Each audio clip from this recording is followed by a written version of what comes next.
8 दिसंबर 2025 south east Asia की एक सुबह हमेशा की तरह शांत थी, लेकिन सिर्फ कुछ ही मिनटों में ये दुनिया की सबसे खतरनाक वॉर जोन में बदल गई। थाईलैंड ने अचानक कंबोडिया पर एयर स्ट्राइक कर दी। F-16 फाइटर जेट्स उड़े, मिसाइलें दागी गईं और एक बार फिर एशिया के दो पड़ोसी देश युद्ध के मुहाने पर आ गए। पर असली सवाल ये है कि क्या थाईलैंड ने सच में बदले में हमला किया था या इस पूरी कहानी के पीछे कोई और कहीं बड़ा एजेंडा है। आज की ये कहानी वैसी नहीं है जैसी आप हर रोज न्यूज में देखते हैं। ये कहानी है 100 साल पुराने जख्मों की, छिपी हुई राजनीतिक चालों की और उस सच्चाई की जिसे कोई कैमरे पर जल्दी नहीं बताता है। तो वीडियो को आखिरी तक जरूर देखिएगा, क्योंकि वीडियो के आखिरी के 2 मिनट आपका सोचने का नजरिया बदल देंगे। तो नमस्कार दोस्तों, मैं हूं आशीष और आप देख रहे हैं आशीष अनबैस्ड, जहां हम दुनिया की बड़ी खबरों को सरल भाषा में समझाते हैं। आज हम बात करेंगे उस घटना की जिसने एशिया की राजनीति को हिलाकर रख दिया है। Thailand versus Cambodia border attack. ये क्यों हुआ, कैसे हुआ, असली दोषी इसका कौन है और क्या ये लड़ाई एक फुल स्केल वॉर में बदल सकती है। तो यही कुछ ऐसे सवाल हैं जिसका जवाब हम इस वीडियो में आपको देने वाले हैं। तो एंड तक इस वीडियो को जरूर देखिएगा।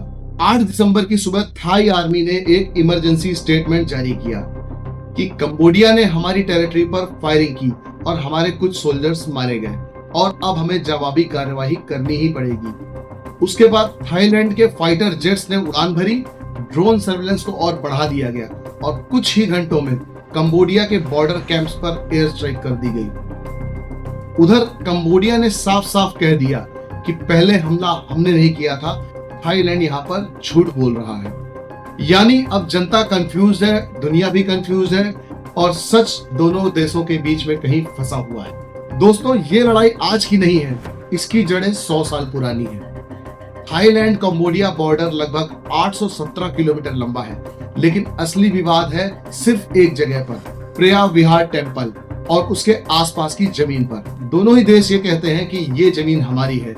इतिहास कुछ और कहता है और कोर्ट कुछ और कहती है और जमीन पर सैनिक भी कुछ और कहते हैं। इस टेम्पल के आसपास हर दशक में गोलियां चली हैं। अब चाहे वो 2011 हो, 2008 हो, 2003 हो या फिर अब 2025।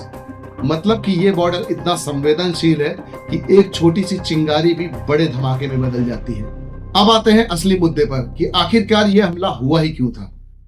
तो इसमें थाईलैंड का ये दावा है कि कंबोडिया ने बॉर्डर पर हैवी रॉकेट्स और आर्टिलरी शेल्स दागे हैं, जिसमें एक थाई सोल्जर की मौत हो गई और 4 लोग घायल हुए और इसी वजह से रिटेलिएट करना जरूरी था।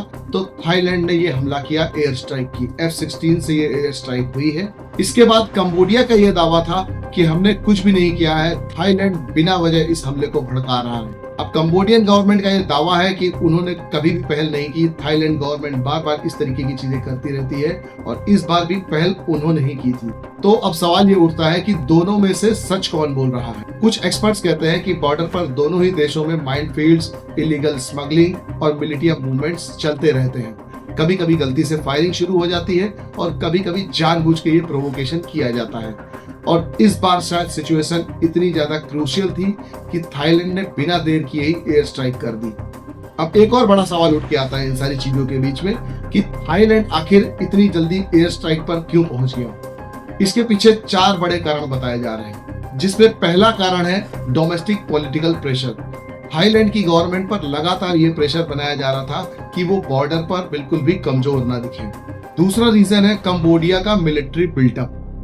पिछले कुछ महीनों में कंबोडिया ने बॉर्डर पर अपने ड्रोन्स, रॉकेट्स, न्यू बंकर्स ज्यादा ही एक्टिवेट कर दिए थे और थाईलैंड इसे सीधे सीधे चुनौती मान रहा था। और तीसरा एक और भी कारण ये है कि इसमें सीज फायर ब्रोकन हुआ है, क्योंकि अक्टूबर 2025 में इन लोगों के बीच में एक पीस एग्रीमेंट हुआ था, लेकिन दोनों ही देशों ने उसका पालन नहीं किया, जिस वजह से ऐसी सिचुएशन क्रिएट हो गई। फिर चौथा एक जो रीजन है वो है जियोपॉलिटिकल इंटरेस्ट का।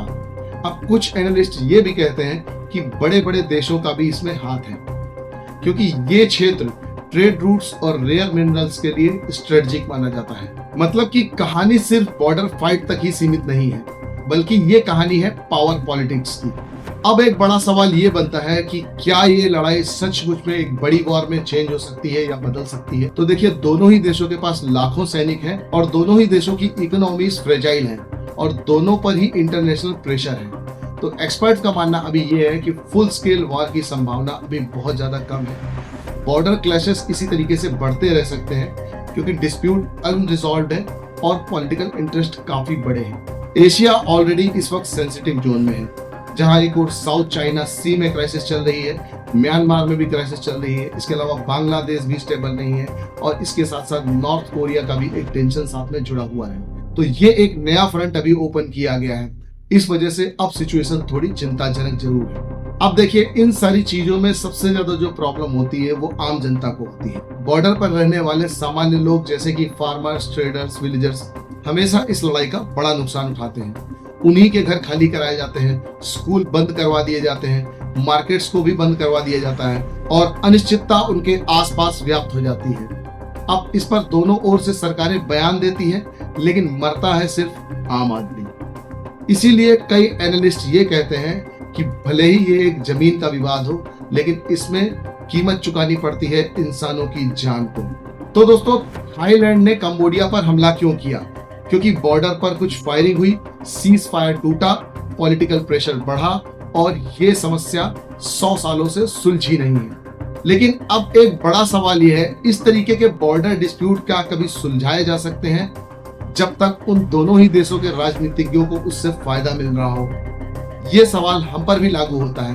हमारी भी कुछ ऐसी ही सिचुएशन है पाकिस्तान के साथ में और चाइना के साथ में। ये विवाद कभी सुलझते ही नहीं, इनको और रबर बैंड की तरह स्ट्रेच किया जाता है। तो आप अब कमेंट्स में जरूर बताइएगा कि क्या आपको लगता है कि साउथ ईस्ट एशिया में फिर से युद्ध का खतरा बढ़ रहा है? और अगर ये वीडियो आपको पसंद आया हो तो लाइक, शेयर और चैनल को सब्सक्राइब करना मत भूलिएगा, क्योंकि यहाँ पर हम हर बड़ी खबर को आपको आसान और अनबायस्ड तरीके से समझाने की कोशिश करते हैं। Thanks for watching, see you in the next video.